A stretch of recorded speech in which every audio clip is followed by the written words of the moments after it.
High guys, good morning. Welcome back to learn with Vaishali.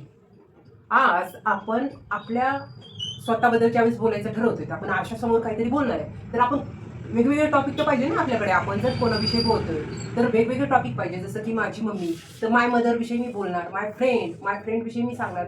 तर अशा वेगवेगळ्या टॉपिकवरती आपण बोलणार आहे. तर आजचा आपला टॉपिक आहे माय फ्रेंड, माय बेस्ट फ्रेंड. तर आता ही बेस्ट फ्रेंड आहे, पण काय होतं आपल्याकडे वर्क म्हणजे क्रिया, म्हणजे तिच्यातले काही गुण आहेत आपल्याला सांगायचे फ्रेंडचे, पण आपल्याकडे सेंटेन्स तयार करण्यासाठी सुचत नाही. आपण कन्फ्यूज होऊन जातो आणि मग आपण काय करतो, जिथं 10 सेंटेन्स बनवायचे तिथे आपल्याकडून 2च होतं. का होते? आपली प्रॅक्टिस नसती आणि आपल्याला आपलं एकदमच आयडिया ज्या आहेत विचार करायच्या त्या एकदम स्टॉप होऊन जातात. तर मग त्याच्यावरती काय ट्रिक केली पाहिजे? तर मी काय केलं, माझ्या बेस्ट फ्रेंडविषयी मी बोलणार आहे. तर बेस्ट फ्रेंडच्या काय काय क्वालिटीज, तिच्याविषयी कसं बोलायचं ते मी ट्रिक शोधून काढली आणि त्या ट्रिकनुसार मी माझ्या बेस्ट फ्रेंडच्या क्वालिटी सांगणार. ती क्वालिटीज, ती कशी आहे, काय हे सांगण्यासाठी मला खूप सारा विचार नाही करावा लागला. मी एक सिम्पल हा जो वर्ड आहे, शब्द आहे, त्याच्यावरती मी तिचं सगळं ती कशा स्वभावाची आहे, ती कशी आहे, ती माझ्याबरोबर असल्यावर मला कसं वाटतं, हे सगळं मी एक्सप्लेन करणार आहे. तर आता जास्त वेळ नको घ्यायला, डायरेक्ट आपण शिकत राहू. चला तो लेट्स बिगिन.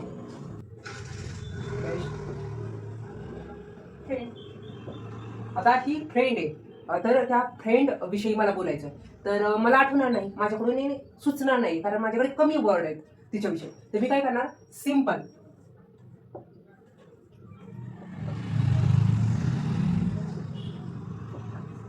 हा सिंपल म्हणजे साधा एक शब्द लक्षात ठेवते आणि त्याच्यानुसार मी तिच्याविषयी बोलते. आता ही ट्रिक तुम्ही जर यूज करायला लागला तर तुम्हाला सुद्धा खूप छान वाटेल. बघा, स्टार्टिंगला मी काय बोलणार आहे, यस यस विषयी बोलते. यस म्हणजे म्हणजे तिच्या स्माईल विषयी बोलायचं. तर मी काय बोलणार, यस म्हणजे स्वभाव तिचा. तर मी कसा शब्द सेंटेन्स तयार करते, शी ऑलवेज हॅपी. एक सेंटेन्स तयार झाला. आता मी दुसरा सेंटेन्स म्हणजे काय, I.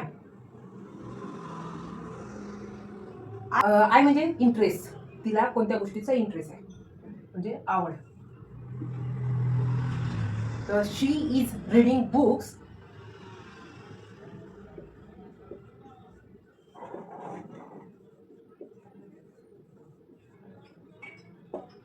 She loves music.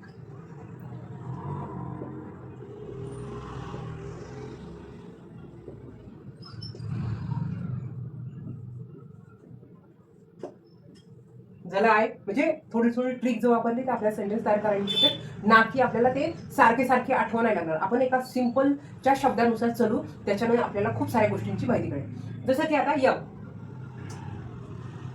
M म्हणजे मॅनर्स, म्हणजे तिचा स्वभाव कसा आहे किंवा ती कशा स्वभावाची आहे. तर म्हणजे she is kind. She is kind. She is honest.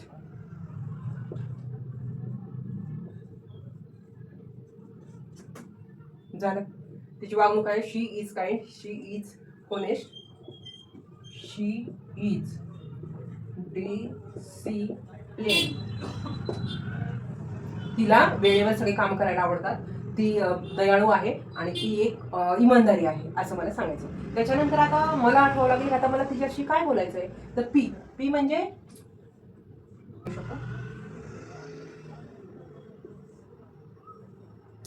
She is helpful. She is helpful. आणि तिचा स्वभाव असा आहे, शी इज कॉन्फिडेंट.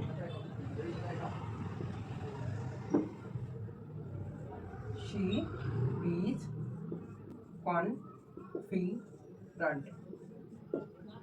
म्हणजे असं जर मी विचार केला असता माझ्या फ्रेंड विषयी बोलायचंय, तर मला माहिती ती किती खास आहे, पण ज्यावेळेस मला इंग्लिशमधून सेंटेन्स करायचे तर मी कन्फ्यूज होणार. तर त्यासाठी जर ही ट्रिक वापरली तर नक्कीच आपल्याला मदत होऊ शकते. ह्या ट्रिकनुसार जर आपण खूप जणांचं विषय बोलायचं म्हणजे तर आपलं सोपं जाऊ शकतं. तर तिचा स्वभाव काय, she is helpful, she is confident. आता पी झालं. आता यल. यल दिसले.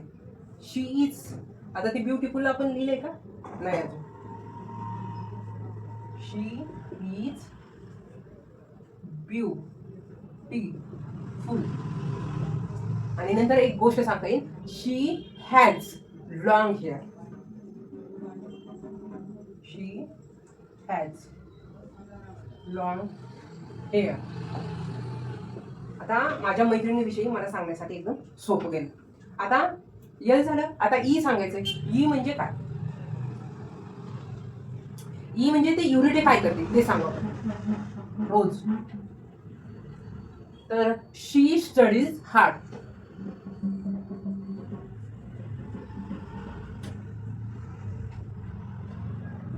स्टडीज.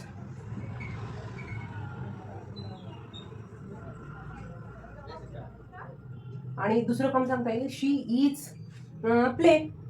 ही रोज खेळते, पण खेळत असते. शी इज प्ले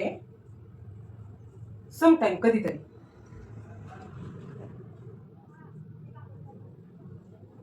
आता झालं माझ्या मैत्रिणीबद्दल बोलणं. कशी वाटली तुम्हाला ही ट्रिप? नक्कीच तुम्हाला आवडली असेल. आता मला एकच गोष्ट सांगायचं आहे की तिचं जो तिच्या सगळ्या मी गुणाविषयी बोलली, पण तिचं नाव सांगायचं आहे. तर सिंपल आपण लक्षात ठेवू. My friend name is Divya. Divya. She is my best friend. She is my best friend. आणि thank you universe, because of my best friend my near. Thank you. आनंद झालाय की जर आपण अशा प्रकारे एक ट्रिक वापरून जर आपल्या वडिलांविषयी, आपल्या आईविषयी जर आपण बोलायचं ठरवलं तर आपल्याला अवघड जाणार नाही. आपण डेमो म्हणून किती केलेत? 1 2 3 4 5 6 7 8 9 10 11 12 13 10 सेंटेन्स तयार करायचे होते, पण आपल्याला सुचलं नसतं. मग आपण सिंपल या शब्दाचा एक आधार घेतला आणि त्यानुसार आपण स्टेप बाय स्टेप करत सेंटेन्स तयार करत आलो. मग आपल्याला ते हेल्पफुल झाली, आपल्याला मदत झाली. तर तुम्हाला आजची ट्रिक कशी वाटली ती नक्कीच कमेंट बॉक्समध्ये सांगा. आणि अशीच ट्रिक वापरून आपण सगळ्यांविषयी बोलू शकतो, डेफिनेटली बोलू शकतो. कारण ही ट्रिक आपण यूज करणं खूप गरजेचं आहे. मग ह्याने काय होईल, आपल्याला रोज 10 मिनिटं बोलण्यासाठी हेल्प होऊ शकते आणि थोडं आयडियाने आपण चालतो, त्याने आपल्याला नक्कीच मदत होईल. तर तुम्ही आज माझा वेळ काढून व्हिडिओ पाहिला, त्याच्याबद्दल खूप सारे मनापासून आभार. असेच व्हिडिओ पाहत राहा. व्हिडिओ आवडला तर नक्कीच लाईक करत जा, सबस्क्राईब करत जा. कारण तुमचा एक लाईक एक सबस्क्राईब खूप छान मदत करतो आनंदी राहण्यासाठी. तर चला, ही ट्रिक वापरा आणि खूप छान सेंटेन्स बनण्यासाठी स्वतःला तयार करा. तो कॉन्फिडन्स तुम्हाला नक्की दिसेल. तर भेटू नेक्स्ट व्हिडिओ. बाय.